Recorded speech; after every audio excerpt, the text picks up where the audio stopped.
Every cipher we've studied so far moves letters around. From here on, every cipher we touch moves bits. And before we can take another step, we need the one operation every modern cipher is built on.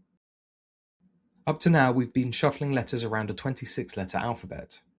Caesar shifted by 3, Visionaire shifted by a keyword, but no real computer stores text that way. Underneath, everything is bits, zeros and ones. Every letter on screen right now is really a pattern of 8 bits, a byte, sitting in memory. So it's no surprise that every cipher we actually use today works on those bits directly. AES, the stream ciphers in your Wi-Fi, every cryptographic hash, all of them bit level. Which means, before we go any further, we need a working vocabulary of binary and the operations that act on it. Let's start at the smallest piece of information a computer can store, a single bit. Bit is short for binary digit, and a binary digit is either a 0 or a 1. And that's it. That's the whole alphabet of binary. Base 2, 2 symbols, nothing more. Add a second bit and the range doubles to 4. A third doubles it again to 8. 4 bits, 16 values. 5 bits, 32. 6, 64. 7, 128. And at 8 bits, 256 in total. And this 8-bit chunk has a special name you've already heard. It's called a byte. So why those particular values? Think about decimal, the system you probably grew up with. The columns of a decimal number are worth 1, 10, 100, 1000. Each column is 10 times the last, because we have 10 digits. Binary is exactly the same idea, but with only 2 digits. So each column is worth 2 times the last. 1, 2, 4, 8, 16, 32, 64, 128.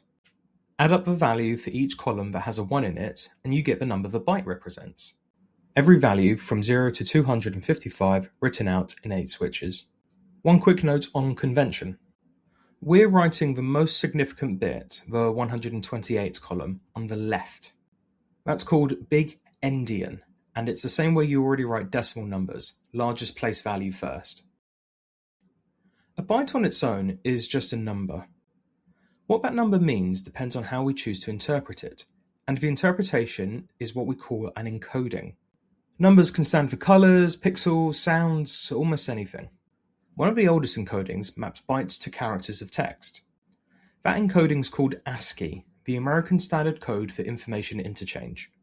In ASCII, the capital letter A is assigned the code 65. Which, as we just saw in binary, is 01000001. Because an ASCII code has to fit in a single byte, there are 256 codes in total. The first 32 are reserved for non-principal control characters, new line, tab, and their friends. Everything above that is a letter, digit, punctuation mark, or symbol. Every letter of every message we've encrypted so far has really been a byte like this one. We just weren't looking at it that way. From here on, we will. With bits in place, we need a way to act on them. An operator is simply a tool that performs an action on individual bits. There are 4 you need to know, and we'll save the most important for last. But first, it helps to picture what a bit actually is physically. Inside a solid-state drive, a single bit is electrical charge trapped on a tiny structure called a floating gate. If a gate has charge, we read a 1. If not, we read a 0. That's all there is to it. First up, the AND operator. AND takes 2 gates and asks a single question. Does gate 1 have charge and gate 2 have charge? Only when both hold charge does the answer come back yes, and the result is a 1. In every other configuration, 1 charged or neither, the answer is no, and the result is 0. Next is OR, and OR relaxes that rule. We no longer need both gates charged, just one is enough. Either gate, or both, and the result comes back as a 1. OR only fails when neither gate holds any charge at all. NOT is the odd one out, a unary operator. Unary just means it takes a single input instead of 2. And all NOT does is flip the bit it's given. A 1 becomes a 0 becomes a 1. Because it only takes a single bit, there can only be two possible evaluations. Which brings us to the operator cryptography is built on. XOR, short for exclusive OR. It's like OR, but with one extra condition. Exactly one gate has charge, one or the other, but not both. And the easiest way to read XOR is this. If the two inputs match, both charged or both empty, the result is 0. And if the two inputs differ, the result is 1. Same goes to 0, different goes to 1. That one rule is the foundation of modern symmetric encryption. Remember it. So here's what makes XOR special. Take a plaintext byte. XOR it with a key byte. The result is ciphertext, scrambled, with no obvious tie to either input. That's the encryption step. Now to decrypt, we don't need a new operation or even a new key. We take the ciphertext, XOR it against the same key, and the plaintext falls back out. The positions just swap. If this reminds you of something earlier in the course, congratulations! You've just won a free walk to Penzance. Atbash and ROT13 had the same property, the same rule encrypted and decrypted.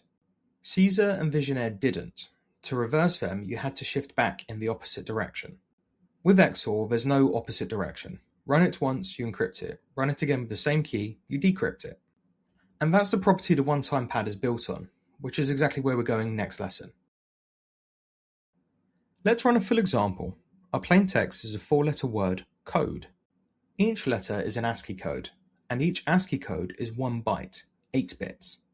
4 letters, 4 bytes, that's our plaintext row. Now we need a key, and here's a point that trips people up the first time they see this. The key is just 4 bytes of random bits. It's not a word, it's not an ASCII code. It's not meant to represent anything, it's noise, generated once and kept secret. With the key in place, we XOR plaintext against key, column by column. And what drops out is our ciphertext. And here's the subtle part. The ciphertext is also just bits. If we tried to read those 4 bytes back as ASCII, the way we did with the plaintext, most wouldn't land on printable characters at all. They would be control codes, or bytes outside the printable range entirely. The ciphertext isn't text, it's just data, 4 bytes of noise, until we XOR against the same key and recover the word code. That one operation, XOR a message with a key, might appear humble due to its simplicity, but it's much more valuable than it first appears. It is the entire encryption step of the most secure cipher ever devised. Used correctly, it's not just hard to break, it's provably, mathematically unbreakable. No computer that has ever existed or ever will exist can break it. It's called the Vernam cipher, better known as the one-time pad. And in the next lesson, we build it, and prove why it can't be broken. If you want the rest of this cryptography course, hit subscribe so YouTube tells you when the next lesson drops, and a like on the way out helps other learners find it.